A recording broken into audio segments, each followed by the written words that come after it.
Friends, एक बार फिर से स्वागत है आपका मेरे चैनल में। तो अभी हम लोग जा रहे हैं पॉइंट टेस्टिंग करने। ये हमारे दिन का दूसरा काम है। एक काम ऑलरेडी हम लोग निपटा चुके हैं, गेट 193 का जो फेलियर था।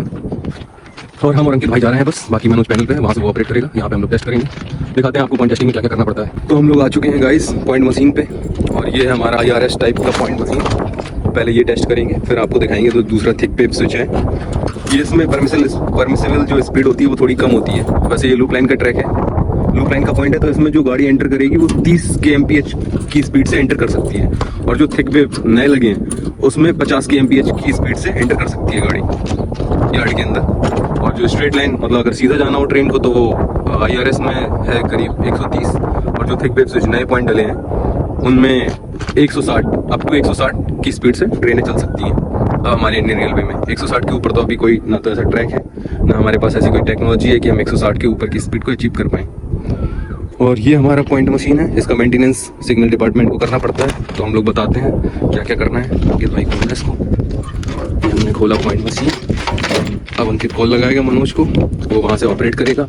यहाँ से हम लोग टेस्ट करेंगे, इसके वोल्टेज वगैरह लेंगे, जो भी इसमें working current, obstruction current, working voltage, obstruction voltage plus point detection voltage, इतनी सारी चीज़ें लेनी होती हैं। और इसमें एक टेस्ट पीस रहेगा जिसमें हम लोग इस पॉइंट को टेस्ट करेंगे। दिखाना भाई, ये है हमारा टेस्ट पीस। अगर थोड़ा सा भी यहाँ से वहाँ हो गया ना तो गाड़ी पटरी से नीचे उतर सकती है। ये 3.25 mm, 5 mm और ये 1.25 mm। चलो भाई, सबसे पहले हम लोग टेस्ट करते हैं 3.25 mm में। इसमें क्या है, इसमें 3.25 mm में पॉइंट सेट एंड लॉक हो जाना चाहिए। चला है। और ये हमारी रॉड है जिनसे पॉइंट खींचा जाता है।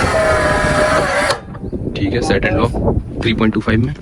अभी सेट भी चेक करेंगे, ये भी 3.25 में शायद। हाँ, ये भी ओके 3.25 में सेट एंड लॉक।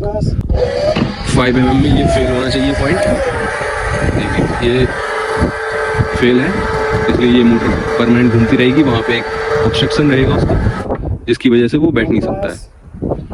ये ओके अभी हमारा पॉइंट। और ये हमने साइड भी चेक किया 5 mm में।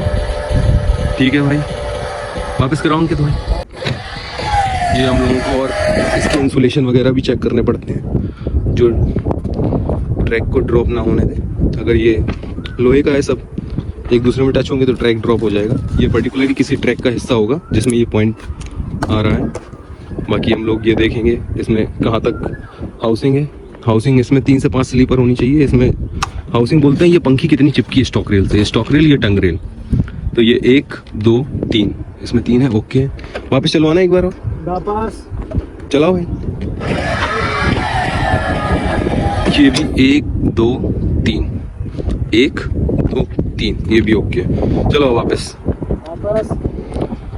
तो अभी हम लोगों ने हाउसिंग वगैरह चेक कर ली है। अब और इसका ये जो ऑपरेशन का टाइम होता है, पॉइंट चलने में कितना समय लगना चाहिए, वो 10 से 15 सेकेंड होना चाहिए। ये अंकित भाई वहाँ पे टेस्ट पीस लगाएंगे। अब हम इसका वोल्टेज लेंगे, normal working current, obstruction current. उठाना मीटर देना अंकित भाई। और ये ट्रेन में कोई स्टीयरिंग वगैरह नहीं होती है, पॉइंट से ही ट्रेन मुड़ती है। यहाँ से वहाँ एक लाइन से दूसरी लाइन में शिफ्ट होती है, बस केवल इसका यही काम है। ये हमारा मल्टीमीटर है, क्लैंप टाइप वाला। तो सबसे पहले हम लेते हैं करंट। ये लगाया, DC करंट देगा ये, DC करंट आएगा इसमें। AC DC दोनों बताता है, लेकिन अभी हमें पॉइंट मोटर DC वोल्टेज से ऑपरेट होती है, तो हम इसको लगाएंगे DC पे। हाँ चलाओ। और वो 5 में ऑब्स्ट्रक्शन मिलेंगे, 5 लगाना। ये अभी हमने करंट पे लगाया नहीं था, अभी लगा रहा हूँ। और इसकी रेंज भी थोड़ी सेट करनी पड़ेगी। तो ये इसका ऑब्स्ट्रक्शन करंट है 4.10 एम्पियर। वापस अब देखते हैं इसका एम्पियर से 4.40 एम्पियर, 3 एम्पियर ऑपरेटिंग और 4.54 एम्पियर ऑब्स्ट्रक्शन करंट। ये किस में है, रिवर्स में। ठीक है, वापस फिर से ऑपरेटिंग करंट देखेंगे नॉर्मल के लिए। Operating current 2.82 ampere. ठीक है भाई, करंट हो गया। अब लेते हैं हम लोग वोल्टेज। वोल्टेज को सिंपल DC में लगाएंगे।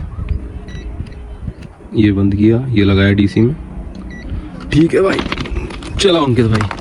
वापस 1 मिनट रुकना।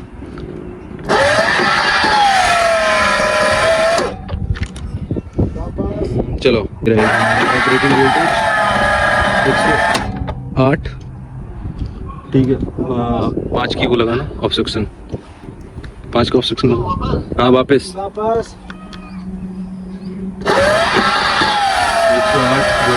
वर्किंग वोल्टेज, ऑब्स्ट्रक्शन वोल्टेज है 87। ठीक है भाई, ये तो हमने वोल्टेजेस ले लिए। अब हम उसका वो वोल्टेज लेंगे बस डिटेक्शन वाला। वो डिटेक्शन वोल्टेज भी हम लोग डीसी में लेंगे और डिटेक्शन वोल्टेज मिलता है 1-2 से इन होता है, 1-3 पे इन 2-4 पे आउट। ये है 1, ये है 3, 1-3 पे इन 2-4 से आउट होता है वोल्टेज डिटेक्शन वाला। 1-3 इन 2-4 आउट। ये किसका है? नॉर्मल चलवाना। रुकना भाई। हाँ चलो फिर से। ये है हमारा डिटेक्शन वोल्टेज कितना 27.0 नॉर्मल का डिटेक्शन वोल्टेज। ठीक है, हो गया अभी के लिए इतना ही। फिर दूसरे पॉइंट पे जाते हैं, थिक वेव स्विच, वो दिखाते हैं। तो गाइस अब हम लोग आ चुके हैं थिक वेव स्विच पे। ये हमारा पॉइंट कुछ इस तरीके से दिखता है। ये अभी तो मेन लाइन में ही लगे हैं क्योंकि यहाँ से जो गाड़ी निकलेगी वो 160 की स्पीड तक निकल सकती है इसके ऊपर से। बाकी वो ड्राइवर के ऊपर है वो कितनी स्पीड रखता है, और सारे सिग्नल्स भी ग्रीन चाहिए इतनी स्पीड के लिए। ये थिक वेव स्विच है। इसमें जो ओपनिंग होती है स्टॉक रेल से टंग रेल के बीच की, वो करीब 160 ± 3 mm इतनी होनी चाहिए। ऐसी सेम इस साइड भी ओपनिंग इतनी होनी चाहिए। बाकी JOH जिसको हम बोलते हैं जॉइंट ऑफ हील, यहाँ पे जब ओपन कंडीशन में वो पॉइंट इस साइड खुला है तो 60 ± 3 mm, और इस साइड जो यहाँ पे अभी पॉइंट सेट एंड लॉक है नॉर्मल में, तो यहाँ पे 0 से 10 mm का गैप होना चाहिए बस। ये हमारी SSD है पॉइंट की, थिक वेव स्विच की, स्विच सेटिंग डिवाइस बोलते हैं इसको। तो अभी हम पॉइंट चला के देखेंगे। और इसमें जो हाउसिंग होती है वो हमें 5 से 6 स्लीपर देखनी पड़ती है थिक वेव स्विच में। वैसे अगर 13 स्लीपर तक है, जैसे ये वाली 13 स्लीपर तक है तो और अच्छी है। ये 13वें स्लीपर पे ये SSD कसा होता है।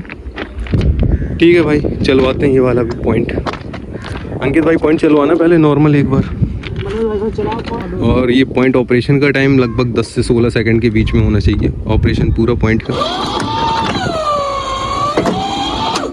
ठीक है, एक बार ऑपरेशन, एक बार और पट्टी लगा के और दिखाओ यार अंकित भाई। तो हम लोग लोकल लैंग्वेज में पट्टी भी बोलते हैं। टेस्ट पीस सेम टेस्ट करना होता है। 3.25 में सेट एंड लॉक, 5 mm में ऑब्स्ट्रक्शन देना चाहिए।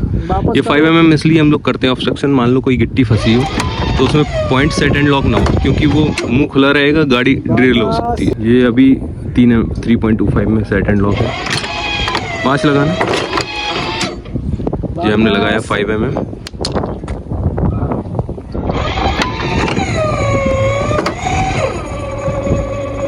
में ऑब्स्ट्रक्शन दे रहा है, मतलब कोई सोचो इतना कोई कंकड़ भी आएगा ना तो ये सेट एंड लॉक नहीं होगा बस, और सेट एंड लॉक नहीं होगा तो सिग्नल नहीं आएंगे, गाड़ी आगे नहीं बढ़ेगी। ठीक है, वापस ऐसी सेम इस साइड होगा। इस साइड और टेस्ट करवाना है। ये हमने लगाया 3.25 mm। देखते हैं नॉर्मल में सेट एंड लॉक होता है या नहीं। नॉर्मल में सेट एंड लॉक हो गया है 3.25 mm में। अब 5 mm में देखेंगे।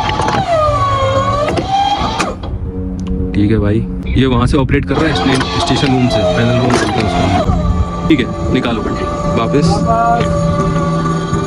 अभी वैसे तो मेंटेनेंस के दौरान हमें ये सारे नट वगैरह भी चेक करने पड़ते हैं, बस इतने सारे। जैसे ये हो गए नट, ये सारे टाइट हैं या नहीं, ये ढीले तो नहीं है, जो इसको लॉक पिन जो इसमें लगी है वो ढीली तो नहीं है, ये रॉड ढीली तो नहीं है, एकदम टाइट होनी चाहिए ताकि ऑपरेशन स्मूथली हो। इसमें वोल्टेज सेम रहेगा, वही ऑपरेशन का 110 वोल्ट DC, डिटेक्शन का 24 वोल्ट, वही सारे वोल्टेज जो हमने IRS में लेके देखे थे। बस इसकी एक खास बात है, इसमें 160 की स्पीड से गाड़ियाँ गुजर सकती हैं। अगर ये लूप लाइन में लगा होगा तो 50 kmph की स्पीड से गाड़ी एंटर कर सकती है लूप लाइन में। ठीक है अंकित भाई, और अभी हम लोग ऐसे हमारे अंडर में ऐसे 13 पॉइंट मशीनें हैं टोटल उसरगांव के अंदर। ये सारे हमें टेस्ट करने पड़ते हैं मेंटेनेंस के दौरान। वैसे एक बार में आज तो हम लोग 7 करेंगे केवल इस साइड के, क्योंकि और भी काम है वो भी करेंगे। ठीक है भाई, अभी हम लोग काम कर लें। अगर आपको वीडियो अच्छा लगे लाइक एंड सब्सक्राइब जरूर करें। Thank you, have a nice day.